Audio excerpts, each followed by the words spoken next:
Bismillahirrahmanirrahim. This is lecture number 8.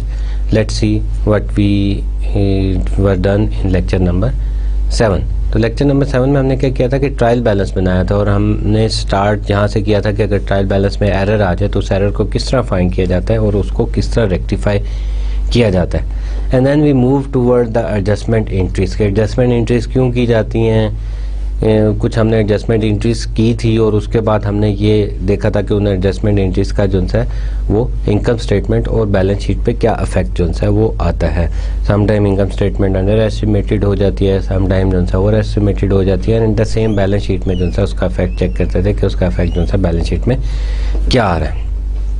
This is lecture number 8 और lecture number 8 में हम देखेंगे कि हम समराइज़ करेंगे एडजस्टमेंट एंट्रीज़ को और उसके बाद ये भी देखेंगे कि एडजस्टमेंट एंट्रीज़ की टाइप कितनी होती हैं, कि एडजस्टमेंट एंट्री कौन कौन सी होती हैं और किस तरह किया जाता है, और नीड भी देखेंगे कि एडजस्टमेंट एंट्रीज़ की क्या ज़रूरत पड़ती है, क्यों किया जाता है इसको, अगर ना किया जाए तो फिर क्या इफेक्ट जो है वो होता है।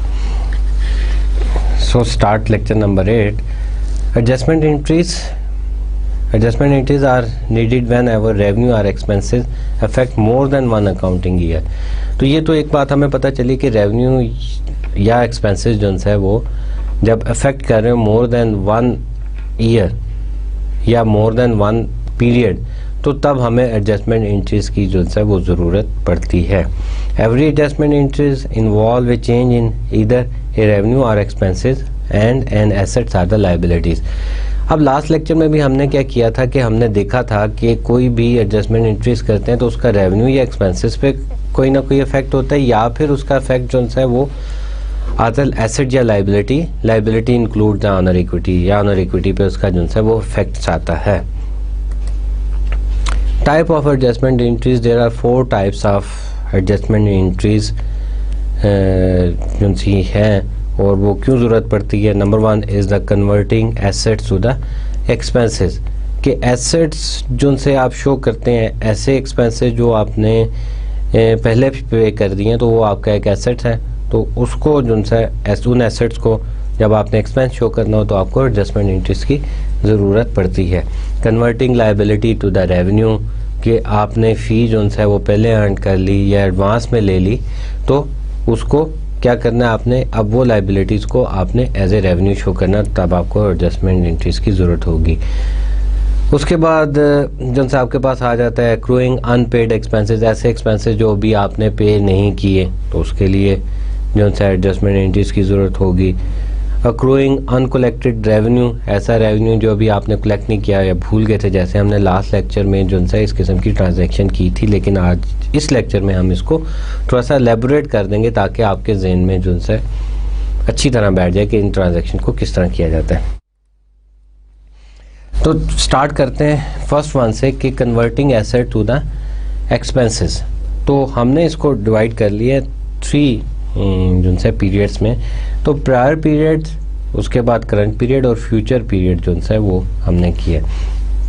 ट्रांजैक्शन जो है paid future expenses in advance, जब आप फ्यूचर एक्सपेंसेस को एडवांस में पे कर देते हैं तो क्या होता है कि ये आपके लिए एक एसेट बन जाता है, आप बैलेंस शीट में इसको एसेट साइड पे जो है शो करते हैं, that is the prior period.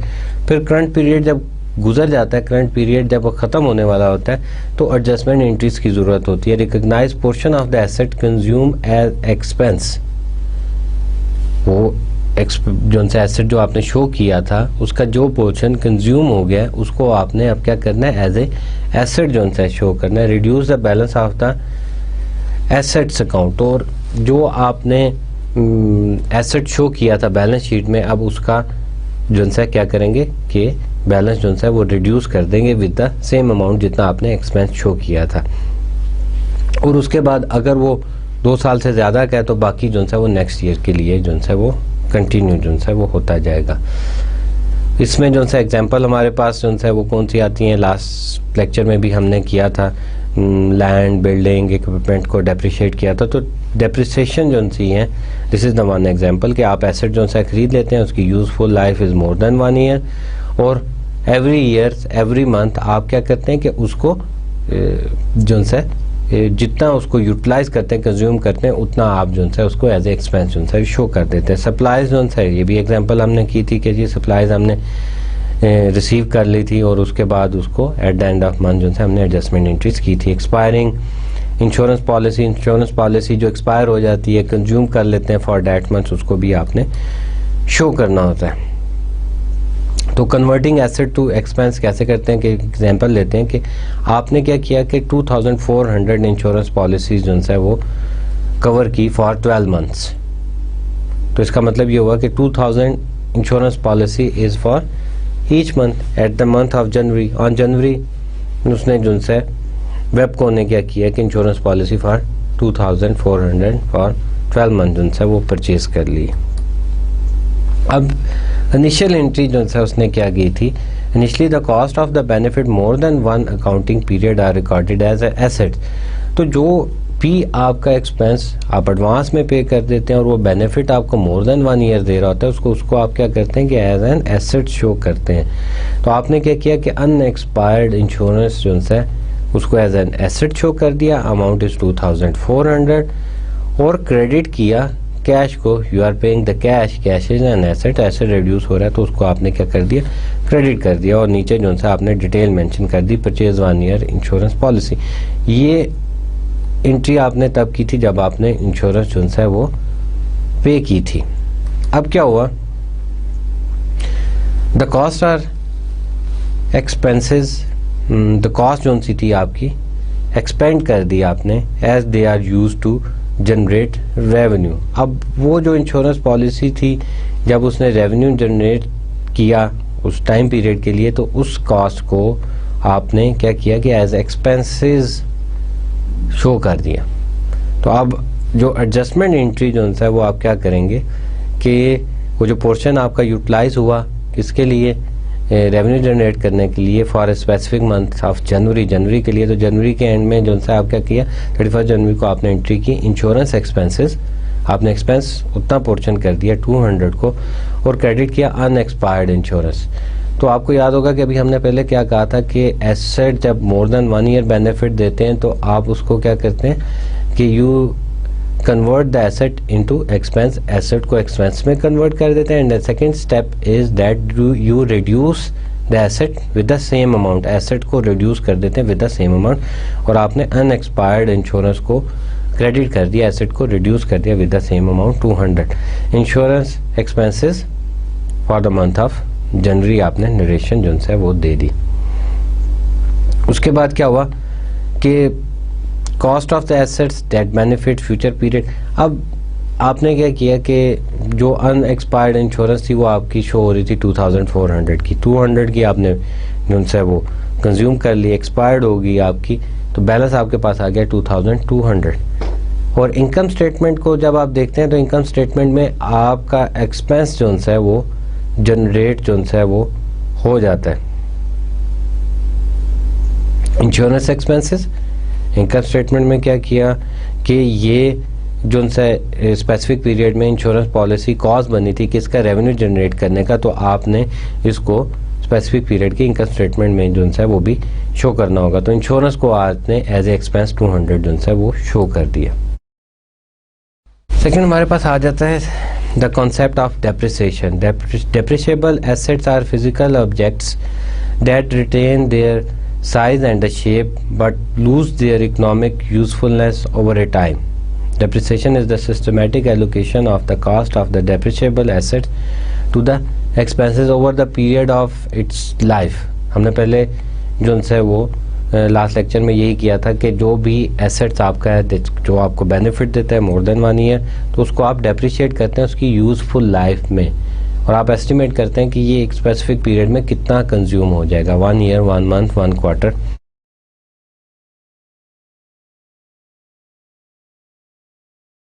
The portion of assets utility that is used up must be expense in the prior period. अब एक पीरियड में जितना भी एसेट जो है वो यूज़ हुआ है, अब वो एसेट यूज़ हुआ है तो वो कॉस्ट बना है टू जनरेट द रेवेन्यू। तो इसका मतलब ये हुआ कि आपने स्पेसिफिक पीरियड में इसको एज ए एक्सपेंस जो है वो ट्रीट करना है, राइट। कि जितना भी जो है आपका एसेट जो सा एक स्पेसिफिक पीरियड में यूज़ हुआ है टू जनरेट द रेवेन्यू, उतना पोर्शन आपने एज एन एक्सपेंस जो सा शो करना है। अब क्या हुआ कि जब आप इनिशियल पेमेंट करते हैं एक एसेट को परचेज़ करने के लिए, आप क्या करते हैं कि फ़िक्स एसेट को क्या कर देते हैं, डेबिट कर देते हैं, और क्रेडिट किसको करते हैं, कैश अकाउंट को क्रेडिट कर देते हैं। That's a usefulness is partially consume during the period. अब वही बात हुई कि जैसे मैंने आपको पहले बताया था कि एसेट को एक स्पेसिफिक पीरियड में आप क्या करते हैं कि कंज्यूम कर लेते हैं रेवेन्यू जनरेट करने के लिए। तो अब आप क्या करते हैं कि क्रेडिट कर देते हैं अकामुलेटेड डेप्रिसिएशन को। लास्ट लेक्चर में हमने कहा था कि depreciation expenses to accumulated depreciation हम जो है वो एंट्री करते हैं, और यहाँ पे भी वही एंट्री आ गई कि अकामुलेटेड डेप्रिसिएशन क्रेडिट और डेप्रिसिएशन एक्सपेंसेस जो है आपका डेबिट हो जाता है उतना जितना आपने कंज्यूम किया। और ये accumulated depreciation is the कंट्रा account जो हमारा चलता रहता है, जो अकामुलेट करता रहता है हर स्पेसिफिक पीरियड की एंट्रीज को, और ये eight the end of specific period जो है वो किया जाता है। डेप्रिसिएशन जो है that is only an estimate, इसमें जो है सिर्फ अंदाज़ा लगाया जा सकता है कि एसेट जो है हमारा कितना यूटिलाइज होता है। सम टाइम उसकी लाइफ जो है उससे ज़्यादा भी हो सकती है और उससे कम भी हो सकती है। तो जेजे लोन्स कंपनी की जो है हम एग्जांपल लेते हैं। On May 2, 2003 J J lawns care services purchase a lawn mower with a useful life of 50 months for $2,500 cash. अब उसने लिया और उसने कहा कि जी इसकी लाइफ जो है वो 50 मंथ्स है, कि 50 मंथ्स तक जो है 50 months is about 5 year, less than 5 year, तो 50 मंथ उसने इसकी यूज़फुल लाइफ जो है वो निकाली। अब स्ट्रेट लाइन मेथड जो है डेप्रिसिएशन का, उसमें क्या होता है कि सिंपल आप क्या करते हैं कि कॉस्ट को जो है कॉस्ट के पे जो है कॉस्ट को आप ऊपर लेते हैं और उसको डिवाइड करते हैं एस्टिमेटेड यूज़फुल लाइफ। 50 को 50 पे जो है वो डिवाइड कर दिया जाता है। जब डिवाइड करते हैं तो फिर आपके पास क्या आ जाता है कि पर मंथ की जो है वो डेप्रिसिएशन आ जाती है। तो per month depreciation is 50, right. जो भी आपकी कॉस्ट है मंथ जो है डिवाइड कर देंगे तो आपके पास जो है वो उसकी लाइफ जो है पर मंथ जो है वो आ जाएगी। तो $50 इज़ पर मंथ। तो इसकी अगर जनरल एंट्री की जाए तो कैसे करेंगे कि depreciation expenses to accumulated depreciation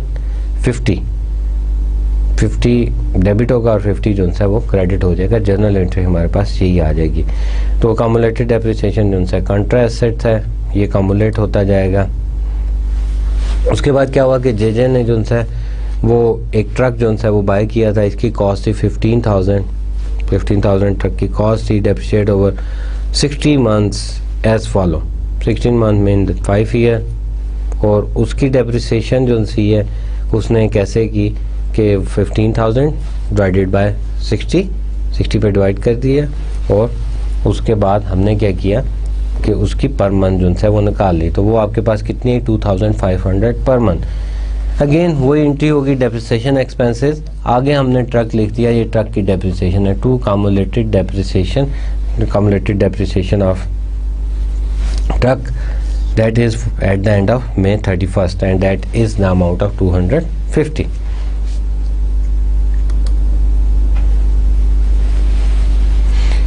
अब देखें कि जो कामुलेटेड डेप्रिसिएशन है वो बैलेंस शीट में कैसे शो होती है।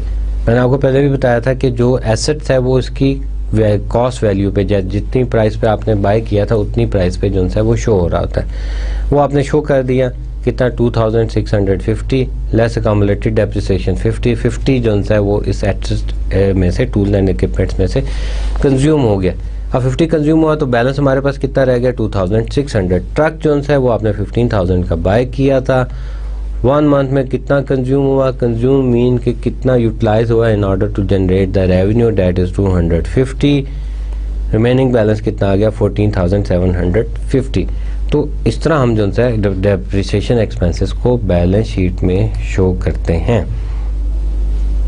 वो तो हो गया था कि जो है एसेट्स को जो है वो एक्सपेंस किस तरह जो है शो किया जाता है। तो अब हम क्या करते हैं कि लायबिलिटीज़ को रेवेन्यू में कैसे जो है वो शो किया जाता है। वही बात प्रायर पीरियड करंट पीरियड और फ्यूचर पीरियड जो से हम लेते हैं। तो प्रायर पीरियड में क्या हुआ, transaction collected from customer in advance, advance में जो भी आपने कलेक्ट किया कस्टमर से, सर्विसेज प्रोवाइड की या भी आपने चीज़ें जो सी हैं वो सेल आउट नहीं की, आपने पैसे जो है वो कस्टमर से पहले ले लिए हैं और वो लाइक इसमें एक एग्जांपल जो है वो फुटबॉल का मैच जो सा हो रहा है या क्रिकेट का मैच जो है फाइनल है, तो उसके टिकट्स जो हैं वो प्रायर जो है वो सेल जो से हो जाते हैं कि 2 महीने पहले जो है टिकट सेल होने शुरू हो गए। तो अब जब तक वो मैच नहीं होता तो वो जो क्या कहना चाहिए कि उस कॉरपोरेशन है या वो जो मैच करवा रही है वो कंपनी जो है अपना रेवेन्यू जो है उसको शो नहीं करती जब तक मैच जो है वो नहीं हो सकता, वो उसको एज ए एडवांस फी जो है वो कंसिडर करती है। तो यहाँ पे भी ऐसा हुआ कि collect from the customer in advance, जब एडवांस रिसीव कर लिया तो that is your liability. Like होता क्या है कि एक और एग्जांपल जो है इसमें ये भी दी जा सकती है कि जैसे एयरलाइंस है, एयरलाइंस में क्या होता है कि आपने जब ट्रैवल करना होता है तो आप बुकिंग करवाते हैं, कब की प्रायर बुकिंग करवा लेते हैं कि जी मैं 2 महीने पहले बुकिंग करवा लेता हूँ। अब बुकिंग करवा ली तो एयरलाइंस वाले उसको रेवेन्यू जो है वो शो नहीं करेंगे, वो एज ए लाइबिलिटी उसको शो करेंगे।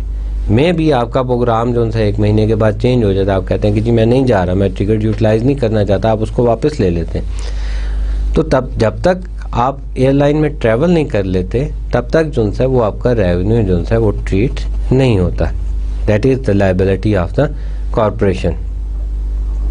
उसके बाद जो है क्या हुआ कि करंट पीरियड में आए, एडजस्टमेंट एंट्री क्या होगी, recognise portion earned as a revenue, जितना पोर्शन जो है अर्न कर लिया उतना जो है एज ए रेवेन्यू कर लिया, reduce balance of the liability account. तो जो लाइबिलिटी आपने शो की हुई थी उतना बैलेंस जो है वो लाइबिलिटी का रिड्यूस कर दिया आपने, और जितना पोर्शन आपने अर्न किया है वो और बाकी आपका फ्यूचर में चला गया, नेक्स्ट जब आप उनसे उसको अर्न करेंगे तो मेंशन कर देंगे।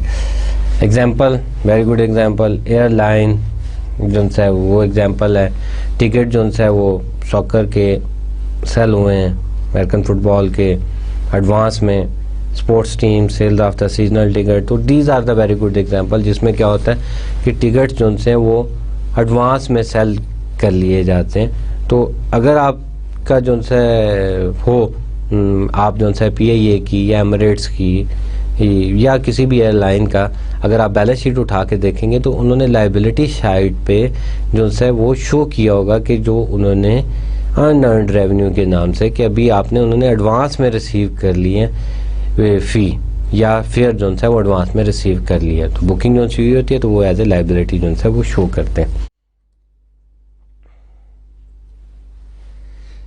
अब इसमें एक एग्जांपल जो सी हमारे पास ये आई है कि जो है 6000 जो है rental contract coverage for the 12 month के आपको $6000 जो है वो एडवांस में मिल गए हैं और 500 जो है that is for 1 month, 1 month के जो है वो 500 बनते हैं।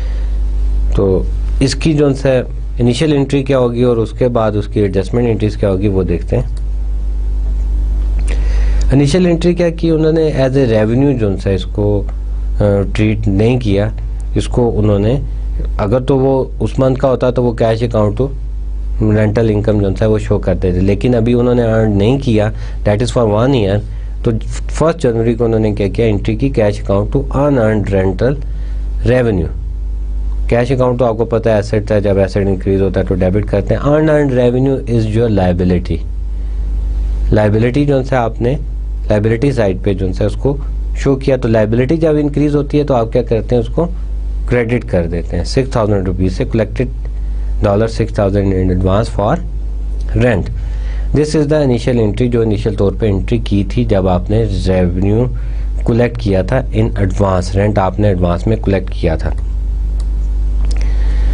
उसके बाद over the time revenue is recognise and earn at the end of month. क्या हुआ कि जी आपने रेवेन्यू जो है वो अर्न कर लिया, तो अब आप क्या करेंगे कि अनअर्न्ड रेवेन्यू, वही बात जो हमने स्टार्टिंग में की थी कि एक तो आपने क्या करना है कि रेवेन्यू को लाइबिलिटी को रेवेन्यू में कन्वर्ट करना है और उतनी ही लाइबिलिटी जो है वो रिड्यूस करनी है जितना आपने अर्न कर लिया था। अब अर्न आपने कितना किया 500, तो 500 जो है अर्न रेंटल रेवेन्यू जो है वो डेबिट हो जाएगा, आपने लाइबिलिटी जो है वो रिड्यूस कर दी। एंड रेंटल इनकम जो सी है, रेंटल इनकम आपने क्या किया, उसको आपने क्रेडिट कर दिया, उतना रेवेन्यू जो है आपने जनरेट कर लिया तो आप उसको क्रेडिट कर देंगे। रेवेन्यू में आपका इंक्रीज हुआ 500 का और आप उसके बाद नरेशन दे देंगे rental revenue for the month of January. अब बैलेंस शीट पे इसका क्या इफेक्ट आएगा, liability for the future period क्या होगा, अनअर्न्ड रेवेन्यू, अनअर्न्ड कितना रिमेनिंग रह गया, दैट इज 5500, अर्न कितना कर लिया 500 आपने। इनकम स्टेटमेंट में क्या होगा, revenue earn this period, income statement आपकी उतनी इंक्रीज हो जाएगी, लायबिलिटी आपकी डिक्रीज होगी और इनकम स्टेटमेंट जो सी आपकी इंक्रीज हो जाएगी कितनी अमाउंट से, 500 से।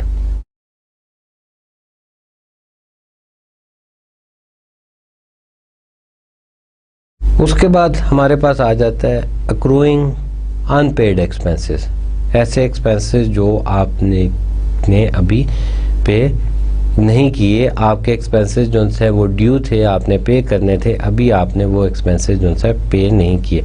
प्रायर पीरियड में कुछ नहीं हुआ, करंट पीरियड में क्या हुआ कि रिकॉग्नाइज एक्सपेंसेस इनकर्ड, जो एक्सपेंस हुए हैं आपने रिकॉग्नाइज किए और उसके बाद record liability for the future payment. अभी आपने फर्स्ट स्टेप क्या हुआ कि आपने वो रिकॉग्नाइज किया कि हाँ जी मैंने ये वेजेस देनी है, ये सैलरीज मैंने जो है वो पे करनी है, आपने रिकॉग्नाइज कर लिया। अब उसके बाद अभी आप पे नहीं कर रहे तो आप क्या कर रहे हैं, record liability for the future payment, कि आपने आप फ्यूचर में इसको पे करेंगे तो आप लायबिलिटी जो एक तो आप एक्सपेंस जो है वो रिकॉर्ड कर रहे हैं, एट द सेम टाइम आप लायबिलिटी जो है वो भी इंक्रीज कर रहे हैं, रिकॉर्ड कर रहे हैं कि आप फ्यूचर में इसको पे करेंगे। और फ्यूचर पीरियड में क्या होता है, transaction liability will be paid, तो लायबिलिटी जब पे कर दी जाती है तो ट्रांजैक्शन जो है उसमें कर दी जाती है। इसकी एक एग्जांपल लेते हैं। एग्जांपल कौन सी होती है इसकी, कि इंटरेस्ट एक्सपेंसेस जो से हैं वो होते हैं कि इंटरेस्ट जो है वो कब पे किया जाएगा, wages and salary, property tax जो है वो आपके पास आ जाता है, then you have plenty of time to pay it. Wages जो है हम टाइम जो है वो वीकली बेसिस पे दी जाती है, फ्राइडे को, तो मंथ जो है वो mid of the week some time end कर जाता है, तो तब आपकी वेजेस और सैलरी जो है वो आउटस्टैंड कर रही होती हैं। तो इसकी एग्जांपल जो है हम लेते हैं। अक्रूड अनपेड एक्सपेंसेस जो है वो क्या होंगे। अब देखें कि वेजेस जो सी हैं 3000 वेजेस एक्सपेंसेस जो है that is from Monday 29 May to Wednesday 31 May. अब ये 3 डेज के जो है वेजेस एक्सपेंसेस कितने थे, 3000 थे। On May 31 Webco owns wages of the 3000 paid pay day in Friday. अब वो होता ये है कि जो पे डे है दैट इज़ फ्राइडे, फ्राइडे को वेजेस जो है वो पे की जाती हैं और ये उससे पहले जो है मंथ एंड हो गया। तो अब इसका क्या होगा कि एक्सपेंसेस जो है वो रिकॉर्ड किए जाएंगे, वेजेस एक्सपेंसेस जो है वो थे कितने थे, 3000 के थे, और wages payable because you are not paying today, you are not paying on Wednesday, you are going to pay on Friday. तो फ्राइडे को जब जाएंगे तो तब हम कैश पे करेंगे, तो तब तक क्या ट्रांजैक्शन होगी, we will see it later. अभी क्या किया आपने, वेजेस एक्सपेंसेस को जैसा हमने स्टार्ट में कहा था कि आप एज एक्सपेंस जो है वो शो करेंगे और लाइबिलिटीज़ को इंक्रीज करेंगे। तो आपने क्या किया, वेजेस एक्सपेंसेस शो किए 3000 से और लाइबिलिटी जो है वो इंक्रीज की, वेजेस पेएबल 3000, राइट। और आपने लिख दिया to accrue wages own to employ, के एम्प्लॉय को अभी आपने वेजेस जो है वो देनी है, अभी आपने एम्प्लॉय को पैसे देने हैं। This is the journal entries. और उसके बाद क्या हुआ, liability to be paid in the future, liability आपने इंक्रीज कर दी। Cost incur this period to generate revenue, अब रेवेन्यू इस पीरियड में जनरेट हुआ था तो आपने क्या करना है कि उसको मेंशन करना था कि जी हाँ ये जिस पीरियड में जो सा रेवेन्यू जनरेट हुआ तो ये मैं मेंशन कर रहा हूँ वेजेस एक्सपेंसेस, उसको आप इग्नोर जो है वो नहीं करेंगे। अब आगे देखिए कि आगे क्या हुआ कि जो वीक की वेजेस हैं वो कितनी हैं, that is $5000, that is the weekly wages that are used to pay at the end of week. Friday को वो वेजेस जो है वो पे की जाती हैं। अब ये 5000 जो है क्या हुआ कि ये 5000 में 3000 तो वो हैं जो पिछले महीने के थे और 2000 वो हैं जो इस मंथ के हैं, राइट। तो इसकी एंट्री जो है वो किस तरह की जाएगी? फर्स्ट तो आप क्या करेंगे कि wages expenses for the month of June, wages expenses आपके जून के कितने थे? 2000। और उसके बाद जो लायबिलिटी आपने क्रिएट की थी वेंसडे को 31 मई को, तो वो लायबिलिटी अब आपने रिड्यूस करनी है because you are going to pay that liability. तो लायबिलिटी जब पे करेंगे तो लायबिलिटी क्या होगी? रिड्यूस हो जाएगी। तो वेजेस पेएबल आपने क्या किया कि वेजेस पेएबल को डेबिट कर दिया, लायबिलिटी आपने रिड्यूस कर दी। एक्रूड इन मई में कितने थे? 3000 थे। और अब आप क्या कर रहे हैं? You are paying the cash, cash is an asset. और एसेट को आपने क्या किया? डेबिट कर दी। कैश को क्या किया आपने? क्रेडिट किया। एसेट जो सा रिड्यूस हो रहा है तो एसेट को आपने क्या किया? क्रेडिट किया। How much amount? 2000 plus 3000 that is 5000। Weekly payroll, weekly जो सा आप वेजेस देते हैं वो आपने पे कर दी, that is 5000, right. I hope कि ये आपको क्लियर होगी होगी, इसमें आपको प्रॉब्लम जो सा है वो नहीं आएगी। नेक्स्ट देखते हैं, नेक्स्ट ट्रांजैक्शन क्या कहती हैं? अक्रूड अनकलेक्टेड रेवेन्यू, कि ऐसा रेवेन्यू जो आप अर्न करना या कलेक्ट करना या बिलिंग करना जिसकी भूल गए हों, आपको जो से आपने सर्विसेज रेंडेड की थी या आपने चीज़ें सेल की थी लेकिन आपने उसकी बिलिंग नहीं किया, आपने रिकॉर्ड नहीं किया। प्रायर पीरियड में कुछ नहीं हुआ, करंट पीरियड में क्या हुआ? Recognise the revenue earn but not yet recorded, कि रेवेन्यू आपने अर्न कर लिया लेकिन आपने उसको रिकॉर्ड नहीं किया अभी। तो first you have to record that revenue, record receivable. तो आप क्या करेंगे कि उसको एज ए रिसीवेबल जो है वो रिकॉर्ड करेंगे। फ्यूचर में क्या होगा? Transaction receivable will be collected. जब रिसीवेबल कलेक्ट हो जाएगा तो आप उसको जो है वो शो कर देंगे ट्रांजैक्शन में। इसकी एग्जांपल जो सी हैं वो कौन सी आती हैं? इंटरेस्ट अर्न, कि जो आपको इंटरेस्ट मिला है वो भी आपने जो है वो रिसीव नहीं किया। Work completed but not yet bill to the customer, के जो वर्क आपने कंप्लीट कर लिया, आपने बिल जो है वो कस्टमर को अभी नहीं दिया। कुछ आपने चीज़ें जो सी हैं वो सेल कर दी लेकिन जो है बिल जो है कस्टमर को नहीं दिया। इसकी ट्रांजैक्शन जो है वो क्या होंगी कि सैटरडे जनवरी 15 और उसका अप टू मंडे जनवरी 31 जो इंटरेस्ट रेवेन्यू था that is 170। On January 1st, the bank owes WEPCO interest of 170, interest paid on the 15th day of the each month। वो आप कहते हैं कि जी जो 15th डे होता है ईच मंथ का तब इंटरेस्ट जो है वो पे किया जाता है।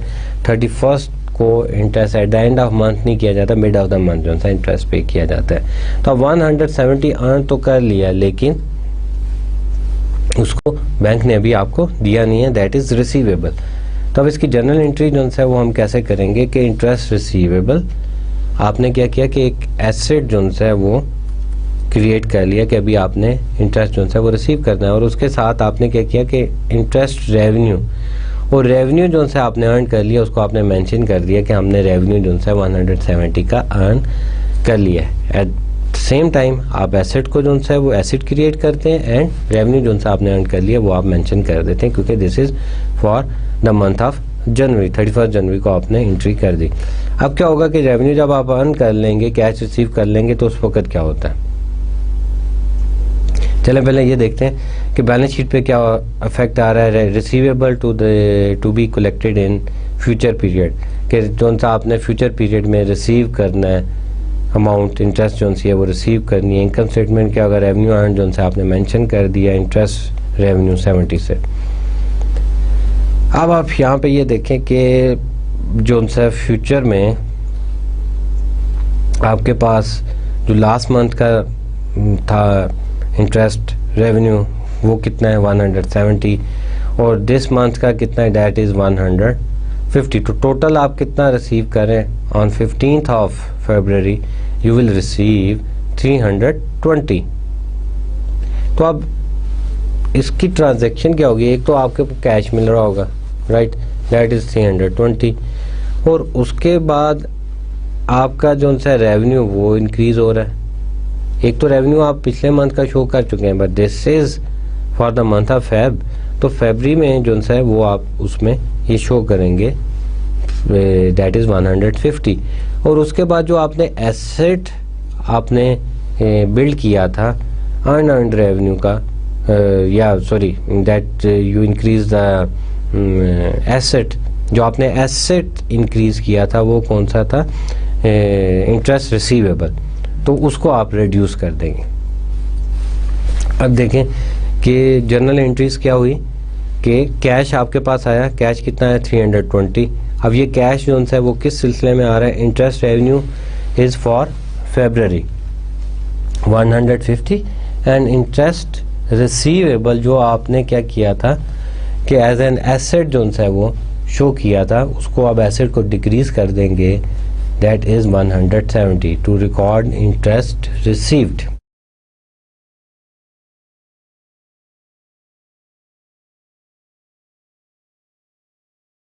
अब इसी तरह इनकम टैक्स एक्सपेंस की जो है वो एग्जांपल ले लेते हैं, that is the Edge Corporation earn taxable income, उस पर आपने जो है वो कॉरपोरेशन ने टैक्स जो है वो पे करना होता है, और that is the liability for the government, कि गवर्नमेंट को आपने टैक्स जो है वो पे करना है। तो इसमें क्या होगा कि इनकम टैक्स एक्सपेंस आप एक्सपेंस तो शो करेंगे, लाजमी बात है, क्योंकि आपने टैक्स पे करना है, तो आप एक्सपेंस जो है वो शो करेंगे for that year, that is 31 December 2010, 12 whatever. और उसके बाद इनकम टैक्स पेएबल आप एक लायबिलिटी क्रिएट कर देंगे कि ये अभी हमने पे करना है, अभी हम इसको पे नहीं कर रहे, आपने रिसीव कर लिया, यू हैव द टाइम, आप अभी आपके पास कैश नहीं है या आपके पास जो सा ड्यू डेट है, तो आप क्या करते हैं कि उसको प्रोलॉन्ग कर लेते हैं कि यार okay we will pay it next month और 15 डेज आफ्टर 15 डेज।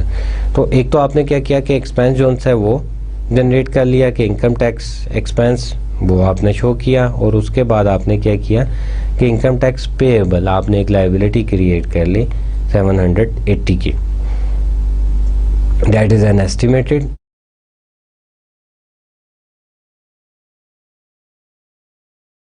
अब एडजस्टमेंट एंट्रीज तो हमने देख ली, 4 टाइप्स थी एडजस्टमेंट एंट्रीज की और वो कैसे की जाती हैं।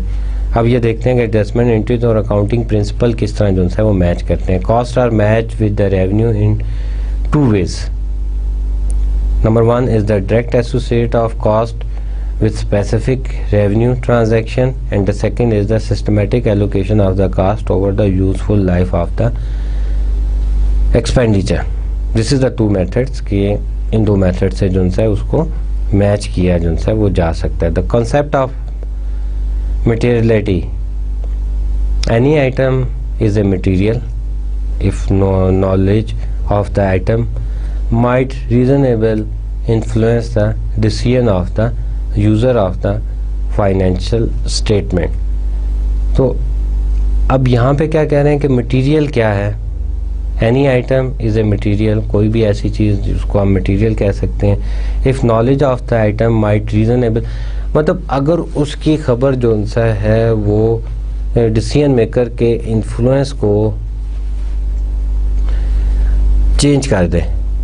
हमने फर्स्ट लेक्चर में, सेकंड लेक्चर में ये बात की थी कि जो फाइनेंशियल स्टेटमेंट बनाई जाती है, दीज आर यूजली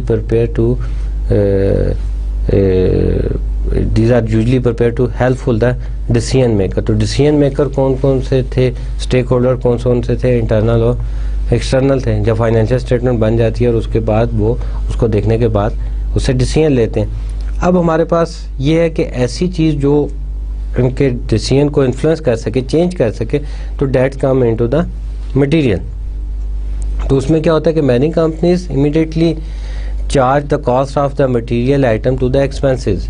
अब उसमें सप्लाईज हैं, लाइटिंग बल्ब हैं, सो ऑन, मतलब इस तरह चाय का खर्चा है, जूस है, ये और बहुत सारी चीज़ें ऐसी सप्लाईज जो सी हैं, इनको बहुत सारी कंपनी जो है इमीडिएटली एक्सपेंस शो करती हैं। एक्सपेंस एज ए एक्सपेंस जो है वो ट्रीट किया जाता है, जो आपके जो है डिसीजन मेकर के इन्फ्लुएंस को चेंज करती हैं, और ये सारी चीज़ें जो है वो मटेरियल में शामिल की जाती हैं। फैक्ट ऑफ एडजस्टिंग एंट्रीज, अभी हम इसको थोड़ा सा रिवाइज कर लेते हैं कि हमने क्या किया था कि जर्नल एंट्रीज जो है वो की थी। कोई भी इकोनॉमिक एक्टिविटीज़ जो है बिज़नेस में परफॉर्म हुई थी तो हमने उसको रिकॉर्ड किया था जर्नल में जाके हमने उसको रिकॉर्ड किया था, और उसको हमने डबल एंट्री सिस्टम से रिकॉर्ड किया था कि उसका इफेक्ट जो है वो 2 जगहों पे आएगा विद इक्वल अमाउंट, राइट। तो जब हमने सारी जर्नल एंट्रीज रिकॉर्ड कर ली थी तो then we posted into the ledger account. तो हमने क्या किया था कि जर्नल एंट्रीज जो सी हैं, जर्नल एंट्रीज हमने पहले भी पढ़ा था, आई रिपीट इट, कि हमने जर्नल एंट्रीज जो सी हैं वो डे टू डे एक्टिविटीज़ को जो है वो मेंशन करती हैं कि आपकी डे टू डे एक्टिविटीज़ क्या हैं। और जो है उसके बाद हमने जब जर्नल एंट्रीज कर ली तो उसके बाद eight the end of specific period हम उसको क्या किया कि हमने उसको पोस्ट कर दिया, किसमें, लेजर में पोस्ट कर दिया हमने उसको। Laser is the account which shows you the balance of an individual account. Individual account जो है उसका बैलेंस जो है आपको लेजर जो है वो बताता है। जब हमने सारी एंट्रीज़ को जो है लेजर में पोस्टपोन कर लिया था तो पोस्ट करने के बाद हमने क्या किया कि ट्रायल बैलेंस जो है वो बनाया। ट्रायल बैलेंस नाम से ही जो है वो आपको शो हो रहा है, लेट्स मतलब उसमें पता चलता है कि आप ट्रायल ले रहे हैं, कि देखते हैं कि आपने जो भी जर्नल से एंट्री पोस्ट की थी किस में, लेजर में, तो वो आपने सही पोस्ट की थी कि नहीं की थी। तो अब आप लेजर का जो भी बैलेंस आता है वो आप लेके पोस्ट करते हैं किस में, ट्रायल बैलेंस में। तो आप वो लेके एक ट्रायल बैलेंस बनाते हैं जिसमें आप देखते हैं कि ट्रायल बैलेंस में क्या क्या एंट्रीज जो हैं वो शो हो रही हैं। तो ट्रायल बैलेंस जब हमने बनाया तो उसके बाद हमने उनकी बोथ साइड को बैलेंस किया। जब बैलेंस कर लिया तो अगर तो बैलेंस ठीक आ गया तो इसका हमने कहा था कि जी मतलब ठीक है कि जी आपका जो है वो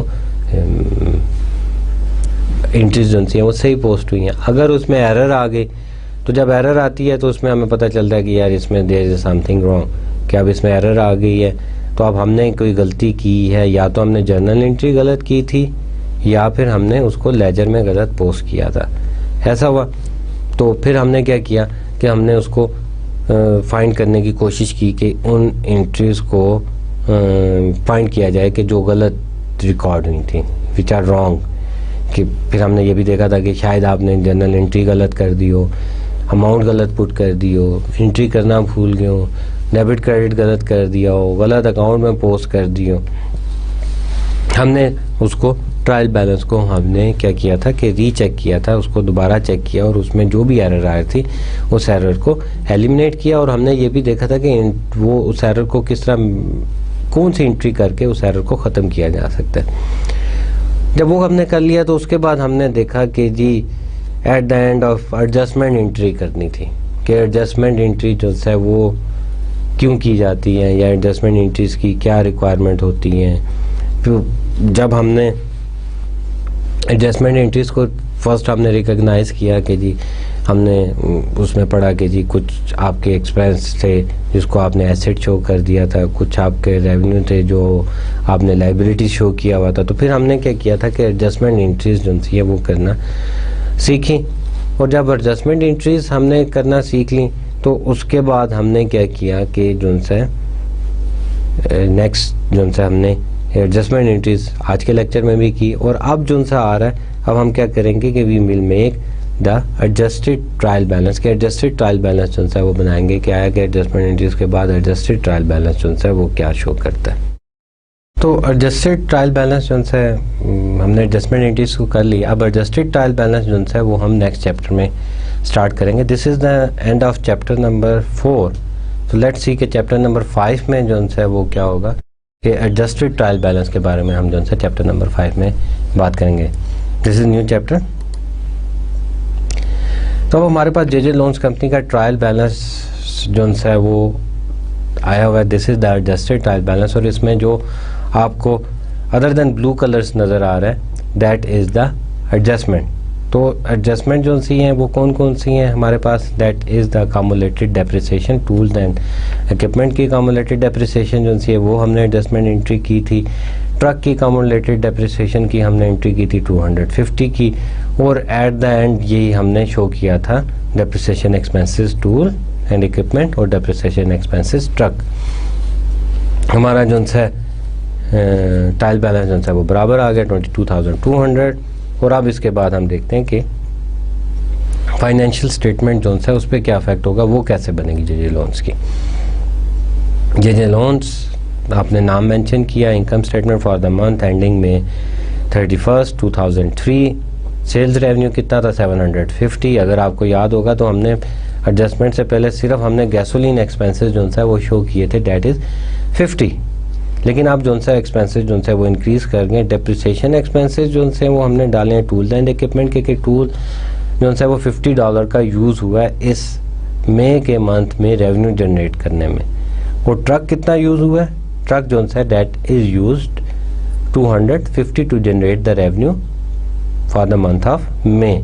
तो टोटल हमारे जो एक्सपेंसेस हैं वो कितने हुए, दैट इज़ 350।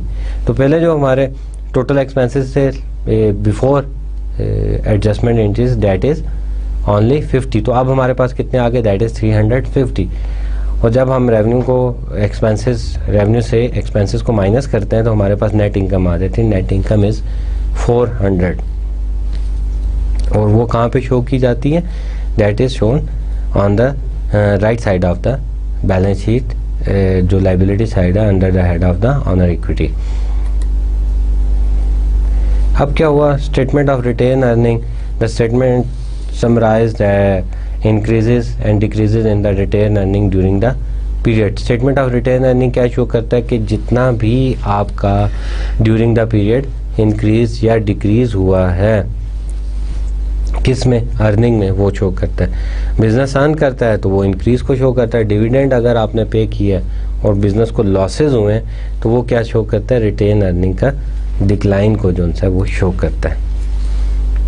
अब सेम आपने क्या किया कि हेड दिया जिस कंपनी का बना रहे हैं, statement of retain earning for the month ended May 31, 2003। Retain earning जो है फर्स्ट मई को क्या थी।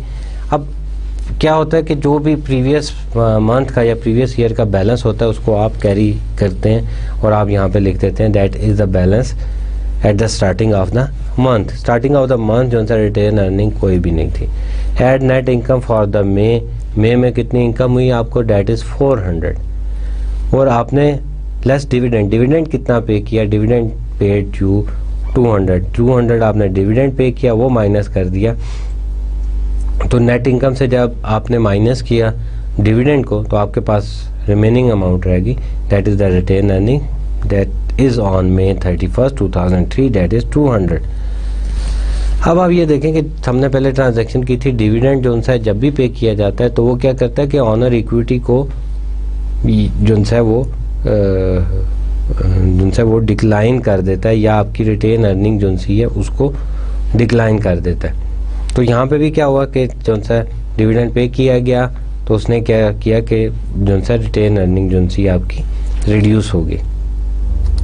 अब बैलेंस शीट जो है बनाते हैं, बैलेंस शीट में आपने क्या किया कि जो है एसेट्स लिए, कैश जो है आपके पास कितना था वही ट्रायल बैलेंस है, बैलेंस आपने उठा के 3925 जो है वो पुट कर दिया। उसके बाद आपने क्या किया कि अकाउंट रिसीवेबल जो है वो देखे, दैट इज़ 75 जो है आपके अकाउंट रिसीवेबल जो है वो पुट कर रहे हैं, स्टैंड कर रहे हैं। उसके बाद आपने टूल्स एंड इक्विपमेंट को मेंशन किया 2650 और लेस अकामुलेटेड डेप्रिसिएशन।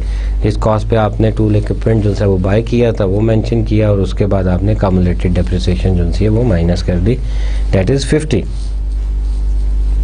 उसके बाद आपने ट्रक जो है that is an asset, truck को मेंशन किया और उसमें से अकामुलेटेड डेप्रिसिएशन जो है आपने माइनस की 250, 14,750 जो आपके पास आ गए। टोटल एसेट्स आपके पास कितने हैं, 21,350 यू हैव तो टोटल एसेट्स। और लाइबिलिटी साइड पे आ जाएं तो लाइबिलिटी साइड पे फर्स्ट ऑफ ऑल आपके पास क्या है, note payable. Note payable is the 13,000 आपके पास नोट पेएबल हैं। दीज आर द लाइबिलिटी जो भी आपने पे करनी है। अगर आपको याद हो तो ये जेजे ने जो ट्रक खरीदा था वो उसने 15,000 का खरीदा था, जस्ट 2,000 उसने पे किए थे और 13,000 अभी भी आउटस्टैंड कर रहे हैं। अकाउंट पेएबल आपका 150, ये जो जो सा उसने इक्विपमेंट खरीदा था उसमें से भी 150 जो है वो बाकी हैं। टोटल लाइबिलिटीज़ कितनी हैं, जो करंट लाइबिलिटीज़ हैं जो उन्होंने पे करनी हैं, that is 13,150। Stock holder equity में आ जाएं, स्टॉक होल्डर इक्विटी में आए तो कैपिटल स्टॉक कितना है, दैट इज़ 800। और उसके बाद रिटेन अर्निंग दैट इज़ 200। जो भी हमने पीछे income statement of retain earning बनाई थी उसमें हमने क्या किया था कि 400 जो उनसे इनकम थी, 400 में से डिविडेंड कितना पे किया था, 200, और बाकी रिमेनिंग कितना रह गया, दैट इज़ 200। और 200 यहाँ पर हमने इसको शो कर दिया in the head of share holder equity. तो अब शेयर होल्डर इक्विटी कितनी आ गई, दैट इज़ 8,200। और दैट इज़ जब हमने टोटल किया लाइबिलिटी प्लस जो है ऑनर इक्विटी को, तो दैट इज़ 21,350। और हमारी लाइबिलिटीज़ भी जो है वो 21,350 हैं।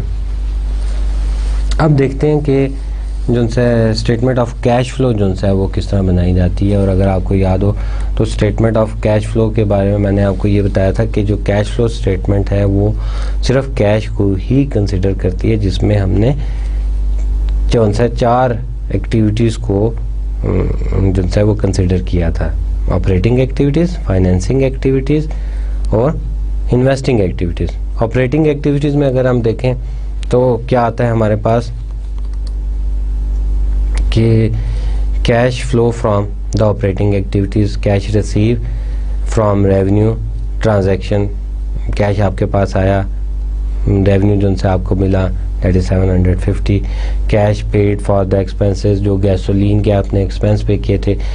यहाँ पे सिर्फ जो है ऑपरेटिंग एक्टिविटीज़ के बारे में जो है वो लिखा जा रहा है कि जो आपकी ऑपरेशन में जो है एक्टिविटीज़ की गई थी। तो जो आपने फ़ी रिसीव की वो आपने लिख दी, उसके बाद जो आपने एक्सपेंस किए गैसोलीन के वो लिख दिए। लेकिन आप यहाँ पे याद रखें कि यहाँ पे सिर्फ वो एक्सपेंसेस आते हैं जिसमें आपने कैश पे किया। डेप्रिसिएशन एक्सपेंसेस जो है वो यहाँ पर नहीं आएगा, राइट। तो हमारा क्या है, net cash provided by the operating activity that is 700। उसके बाद cash flow from investing activities. Investing activities मैंने आपको बताया था जिसमें आप एसेट साइड पे, एसेट में जो इंक्रीज या डिक्रीज होती है उसका लिखा जाता है, that is related with the investing activities.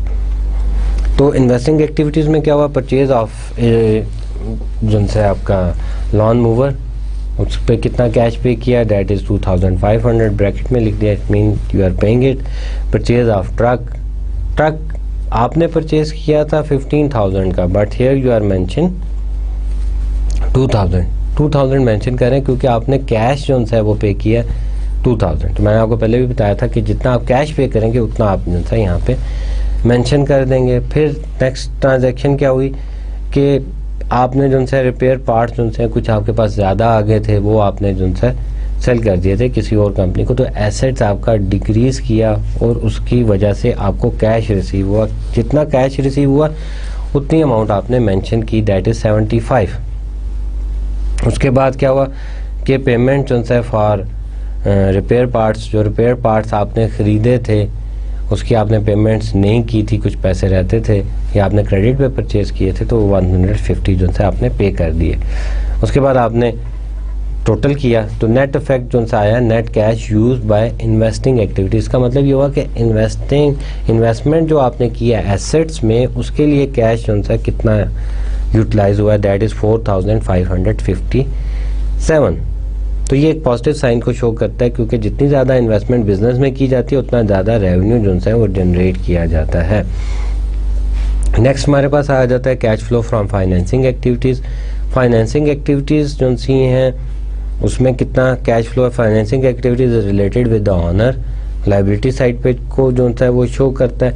Investment by the owner, investment owner ने इन्वेस्टमेंट कितनी की थी, दैट इज़ 8,000। और उसके बाद डिविडेंड कितना पे किया गया, 8000 तो आपने पॉजिटिव शो कर दिया, लेकिन डिविडेंड जो है दैट इज़ द आउटफ्लो, तो डिविडेंड आपने 200 जो है वो ब्रैकेट में शो कर दिया। और उसके बाद नेट आपने उसका दिया कि net cash provided by the financing activity, owner की इन्वेस्टमेंट नेट कितनी है, कि अभी ऑनर के पैसे जो है कितने इसमें हैं। तो net cash provided by the financing activity that is 7800। Increase in cash for the month, कि कैश में इंक्रीज कितना हुआ फॉर दिस मंथ, कि जितना आपके पास कैश आया था उसमें से आपने ऑपरेटिंग एक्टिविटीज़ में खर्च किया, देन उसके बाद आपने इन्वेस्टिंग एक्टिविटीज़ में खर्च किया, और फाइनेंसिंग कहाँ से हुई, कितने पैसे आए। नेट जो आपके पास आया दैट इज़ 3925। और कैश बैलेंस जो था आपका वो आपका कितना आया, मई 1 को कोई बैलेंस नहीं था प्रीवियस, और अब at the end of 31 May 2003 that is 3925। तो this is the statement of cash flow जो हमने बनाई। इसको मैंने रिपीट भी कर दिया, पहले भी हमने पढ़ा था इसके बारे में कि इसमें क्या क्या चीज़ें जो सी आती हैं और कैसे आती हैं। ये तो हमारे पास आ गई स्टेटमेंट ऑफ कैश फ्लो जे लोन्स की for the month of May 31, 2003 के उसके एक मंथ की जो से हमने स्टेटमेंट ऑफ कैश फ्लो जो है वो बना दी। इसके बाद हमारे पास आता है drafting note to the financial statement, कि फाइनेंशियल स्टेटमेंट बन जाती है और उसके बाद कुछ चीज़ें ऐसी होती हैं जो पेंडिंग पड़ी होती हैं, या जिसको ड्राफ्टिंग नोट हम कहते हैं कि ये जो सी चीज़ें मेंशन करना जो सी हैं फाइनेंशियल स्टेटमेंट्स के साथ नेसेसरी हैं। तो वो कौन सी आती हैं, एग्जांपल जो सी इसकी क्या है कि लॉ जो है सूट्स पेंडिंग, कि कोई जो सा मुकदमा है वो अभी चल रहा है, जिसके चलने से कोई डिसीजन जो सा होगा जिसकी वजह से आपकी लाइबिलिटी जो है वो इंक्रीज़ हो सकती है, या लाइबिलिटी जो है वो डिक्रीज़ हो सकती है। स्केजुअल्ड प्लांट क्लोजिंग, जो स्केजुअल प्लांट है उसकी आपकी क्लोजिंग जो सी है वो रहती है। वो गवर्नमेंट इन्वेस्टिगेशन जो सी है दैट इज़ पेंडिंग, वो उसमें उसको जो सा आप मेंशन कर सकते हैं कि कुछ ऐसे इवेंट जो से हैं, some significant events occurring after the balance sheet date, के बैलेंस शीट के डेट के बाद कुछ सिग्निफिकेंट इवेंट हैं वो जो से अकर कर रहे हैं, वो आप मेंशन जो से करते हैं। Specific customer debt account for a large portion of the revenue, क्या आप मेंशन कर देते हैं कुछ जो से कस्टमर्स को कि जिनका जो है आप अकाउंट जो है या जिन्होंने बहुत ज़्यादा रेवेन्यू आपका पे करना होता है। और उसके अलावा आप अनयूजुअल ट्रांजैक्शन और related party transaction, unusual transaction को जो है वो आप मेंशन कर देते हैं कि क्योंकि कुछ ट्रांजैक्शन ऐसी होती हैं बिज़नेस में जो यूजली रूटीन पे जो है चल रही होती हैं, तो डैट इज़ नॉट, उसमें ड्राफ्टिंग नोट की ज़रूरत नहीं पड़ती। तो उसमें जो अनयूजुअल ट्रांजैक्शन होती हैं उसमें मेंशन करना जो है वो ज़रूरी हो जाता है eight the end of financial statement की ये ट्रांजैक्शन जो सी है वो किस मकसद के लिए की गई थी। ये हमारा आज का जो सेशन है उसको हम यहाँ पे क्लोज करते हैं। आज हमने क्या किया था कि एडजस्टमेंट एंट्रीज जो है वो समराइज़ किया था कि एडजस्टमेंट एंट्रीज़ को किस तरह जो है वो किया जाता है। उसके बाद हमने 4 टाइप्स ऑफ एडजस्टमेंट एंट्रीज जो है उसको स्टडी किया था, और उसके बाद हमने देखा था कि अगर एक एडजस्टमेंट एंट्रीज जो है हम करते हैं तो उसका इफेक्ट जो है वो कहाँ पे आता है, एसेट्स में आता है, लायबिलिटी साइड पे आता है, रेवेन्यू में आता है और एक्सपेंसेस में आता है। तो वो सारी ट्रांजैक्शन हमने की। उसके करने के बाद हमने क्या किया कि एक एडजस्टेड ट्रायल बैलेंस जो है वो बनाया। एडजस्टेड ट्रायल बैलेंस बनाने के बाद अगेन हमने क्या किया कि जो है इनकम स्टेटमेंट जो है वो बनाई। इनकम स्टेटमेंट में उस सारी एडजस्टमेंट को ऐड किया। उसके बाद हमने देखा कि जो है नेट इनकम इंक्रीज़ हुई या डिक्रीज़ हुई। देन हमने जो है स्टेटमेंट ऑफ रिटेन अर्निंग जो है वो बनाई। उसमें देखा कि क्या इफेक्ट आ रहा है। स्टेटमेंट ऑफ रिटेन अर्निंग के बाद जो है हमने क्या किया कि हमने जो है वो बैलेंस शीट भी बनाई। बैलेंस शीट में भी हमने देखा कि क्या इफेक्ट्स आ रहा है। And then at the end हमने एक स्टेटमेंट ऑफ कैश फ्लो बनाई कि एक स्पेसिफिक पीरियड में कैश फ्लो जो है वो कितना यूटिलाइज हो रहा था। यहीं से अपना लेक्चर जो है हम कंटिन्यू करेंगे। तो आज का सेशन जो है हम यहाँ पे क्लोज करते हैं। Thank you very much, see you next week. अल्लाह हाफिज़।